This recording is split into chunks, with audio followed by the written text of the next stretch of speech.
भारत निर्वाचन आयोग ने 45 घाटशिला अनुसूचित जनजाति विधानसभा निर्वाचन क्षेत्र में जो उपचुनाव होने हैं उनकी घोषणा कर दी है। जो date of issue of gazette notification है वो 13 अक्टूबर 2025 है। नॉमिनेशंस भी उसी दिन से लिए जाएंगे। Last date for making nominations है 21 अक्टूबर 2025। स्क्रूटनी के लिए जो दिन निर्धारित है वो है 22 अक्टूबर 2025 और विड्रॉल की अंतिम तिथि 24 अक्टूबर 2025 है। मतदान घाटशिला असेंबली कंस्टिट्यूएंसी के लिए 11 नवंबर 2025 को होने हैं और date of counting of votes मतलब मतगणना 14 नवंबर 2025 को होना है। 16 नवंबर 2025 के पूर्व मतदान से संबंधित और निर्वाचन से संबंधित सभी प्रक्रियाओं को पूर्ण कर लेना है। जैसा कि आप सभी वाकिफ हैं, 45 घाटशिला असेंबली क्षेत्र के लिए रिटर्निंग ऑफिसर श्री सुनील चंद्रा जो सब डिविजनल ऑफिसर घाटशिला है वो होंगे और 3 AROs circle officer Dhalbhumgarh, block development officer Ghatshila और सर्कल ऑफिसर घाटशिला।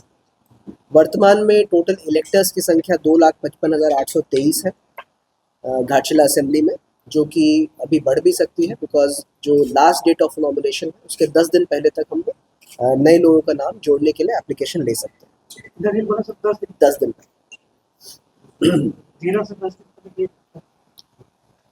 कैलकुलेट कर लीजिए, मतलब 10 दिन पहले लास्ट डेट ऑफ नॉमिनेशन का जो लास्ट टाइम है ना उससे 10 डेज पहले है ना, ठीक है। इसके अतिरिक्त जो मतदाता सूची संबंधित बाकी जानकारी है वो ऑलरेडी आपके साथ शेयर की गई है, पर उसको अगर शॉर्ट में बताया जाए तो थर्ड जेंडर के 3 मतदाता हमारे यहाँ हैं, ओवरसीज इलेक्टर 1 है, PWD इलेक्टर्स की संख्या 2735 है, 368 सर्विस वोटर्स हैं, 18 से 19 के जो इलेक्टर्स हैं 16,178 हैं, मतलब वो पहली बार मतदान प्रक्रिया का हिस्सा बनेंगे। 629 वोटर्स ऐसे हैं जिनकी उम्र 85 से ऊपर है। जेंडर रेशो जो घाटशिला असेंबली क्षेत्र का है वो 1048 है और इलेक्टर पॉपुलेशन रेशो 63.84 है। वर्तमान में जो निर्वाचन से संबंधित तैयारी है, जैसा कि आप लोग को ज्ञात है, उसके संबंध में कार्रवाई की जा रही है निरंतर। डिस्पैच, रिसीविंग और काउंटिंग हमारा जो कोऑपरेटिव कॉलेज है जहाँ पे जनरल इलेक्शंस में हुआ होगा, आप सभी ने देखा होगा, वहीं पे उस प्रक्रिया को संपन्न कराया जाएगा। और बाकी जो पोलिंग स्टेशंस पे AMF की तैयारी इत्यादि है उन सभी पे काम चल रहा है और निर्वाचन प्रक्रिया के मतदान प्रक्रिया के पहले ही हम लोग चीज़ों को कंप्लीट कर लेंगे। 8 तारीख को DIG कोल्हान सर की अध्यक्षता में एक इंटर डिस्ट्रिक्ट मीटिंग भी रखी गई है घाटशिला में, जहाँ पे जो ऐसे ज़िले हैं जो उनसे बॉर्डर शेयर करते हैं उनके साथ मीटिंग करके जो उनसे कोऑपरेशन चाहिए हम लोग को वो शेयर कर दिया जाए। ये ब्रीफ में इंफॉर्मेशन था जो निर्वाचन संबंधित। अब मैं रिक्वेस्ट करूँगा वरीय पुलिस अधीक्षक महोदय से कि लॉ एंड ऑर्डर संबंधित जो हमारी तैयारी है उस पर एक ब्रीफ आपको जो आदर्श आचार संहिता है वो बाई इलेक्शन के केस में जनरल इलेक्शन से थोड़ी अलग होती है, क्योंकि हमारे डिस्ट्रिक्ट में एक म्यूनसिपल कॉरपोरेशन भी है, मानव नगर निगम हमारे ज़िले में। तो जो आदर्श आचार संहिता है वो केवल घाटशिला असेंबली क्षेत्र में प्रभावी होगी, लेकिन चुनाव आयोग का, भारत निर्वाचन आयोग का ये स्पष्ट इंस्ट्रक्शन है कि ऐसी कोई भी कार्रवाई जो उसके बॉर्डरिंग एरिया में की जाए जिससे वहाँ के जो निर्वाचन प्रक्रिया है उसको प्रभावित किया जाए, उसको नहीं होने देना, उसको संचालित करना है, उसको कंट्रोल में रखना है। तो अभी आपके साथ हमारी मीटिंग है, उसके जस्ट बाद सभी जो पॉलिटिकल पार्टीज़ हैं उनके साथ भी हमारी मीटिंग है।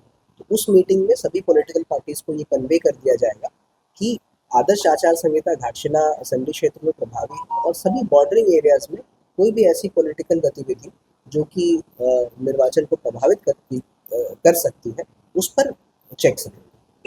9 तारीख को पूरे घोषित है कि समाचार कुछ प्रदेश में यहाँ क्या देखिए, किसी स्पेसिफिक आयोजन के संबंध में तो मैं अभी आपको जानकारी नहीं दे पाऊंगा, परंतु आप जो बता रहे हैं उसको हम लोग चेक कर लेंगे कि उन्होंने परमिशन लिया है कि नहीं, क्या है वो गतिविधि पॉलिटिकल नेचर की है या किसी और नेचर की है। यदि पॉलिटिकल नेचर की है तो उसको निश्चित रूप से आदर्श आचार संहिता का जो गाइडलाइंस है उसके सीमा के अंदर हुआ है। जैसा कि जिला निर्वाचन पदाधिकारी सह उपायुक्त महोदय द्वारा ब्रीफ किया गया है, इलेक्शन की डेट्स अनाउंस हो चुके हैं और उसी के तहत आचार संहिता तुरंत रूप से प्रभावी हो गई है घाटशिला विधानसभा क्षेत्र में। जहां तक सिक्योरिटी अरेंजमेंट्स की बात है, जो हमारे टोटल बूथ्स हैं उनकी सेंसिटिविटी के हिसाब से मैपिंग की जा रही है और सभी बूथों पर पुलिस का डिप्लॉयमेंट होगा। जो बूथ्स नक्सल रूप से थोड़े क्रिटिकल हैं उन पर सीएपीएफ का, जैप का एवं जिला पुलिस बल का डिप्लॉयमेंट होगा। आने वाले समय में पुलिस मुख्यालय को इस तरह की डिमांड यहाँ से प्रेषित की जाएगी। टोटल 16 चेक नाके यहाँ पर बनाए गए हैं।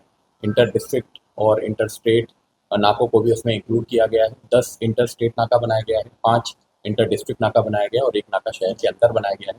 इसके अलावा बहुत सारे पॉइंट्स पे लगातार चेकिंग जो जमशेदपुर में लगातार होती रहती है वो चेकिंग चालू रहेगी।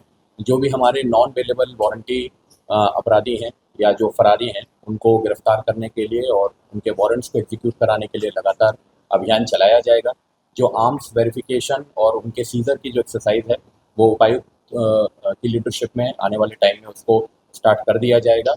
साथ ही साथ में जिला में जो शांति व्यवस्था और कानून व्यवस्था को बरकरार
निर्वाचन क्षेत्र का सीमावर्ती जिला है, सीमावर्ती उस तरह की चीज़ों को भी आचार संहिता के हिसाब से एक और प्रॉब्लम है कि जो पैसा लेके जो चलते हैं चुनाव के समय स्ट्रैटेजिक डेशन, मान लीजिए कोई 12 का आदमी है या कोई जमशेदपुर का आदमी है 12 है, उस परिस्थिति में क्या है? देखिए, अगर आप पैसे को जस्टिफाई कर सकते हैं कि वो लीगली आपके पास आया है, किसी लीगल प्रयोजन से आप उसको ले जा रहे हैं, तो ऐसा कोई स्पेशल रोक नहीं है कि आप पैसे का लेन देन नहीं कर सकते, पर वो चुनाव प्रक्रिया को प्रभावित करने के लिए नहीं होना चाहिए।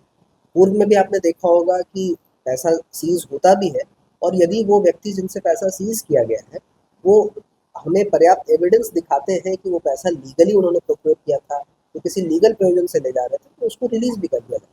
अभी भी सर उपचुनाव में भी अधिकतम राशि 50 रुपये ही।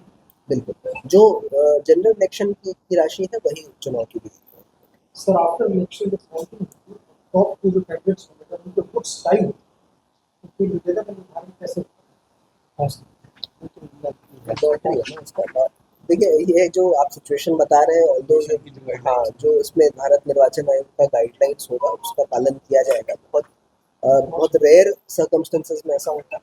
ऐसा सिचुएशन अगर इमर्ज करता है तो जो बीसीआई का गाइडलाइन होगा उसके तहत काम किया जाएगा।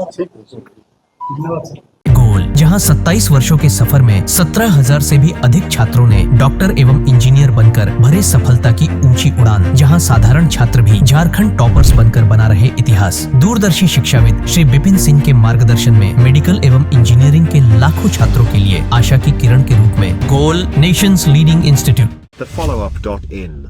Like, share and subscribe. www.thefollowup.in